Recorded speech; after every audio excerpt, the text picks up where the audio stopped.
Magandang araw! Ako si Chris, isang migrant domestic worker dito sa bansang Singapore.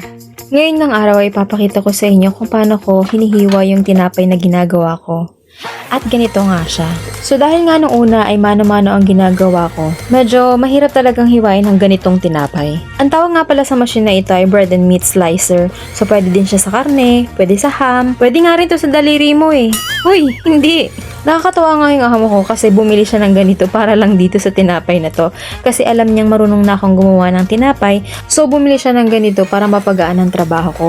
O, diba? Sino ka dyan, Teng? Mahilig ngang kumain si Bossing ng ganito at kahit ito nga ang kanyang tanghalian o hapunan ay okay lang sa kanya. While yung alaga ko naman ay almusal niya to kada umaga at minsan merienda. Andito na nga tayo sa serye ng pagbabalot at ilalagay ko yan sa ziplock kasi ipapasok ko yan sa freezer.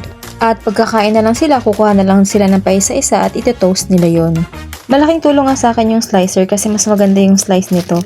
Dati kasi mga sabog-sabog yung gawa ko eh. Ang ganito nga tinapay ay matigas yung outer part niya at yung loob naman ay malambot kaya mahirap hiwain. So ilalagay ko na nga to sa freezer at pwede nang matulog. Uy, hindi. Magtatrabaho ka pa. Yun lang po. Salamat sa panonood.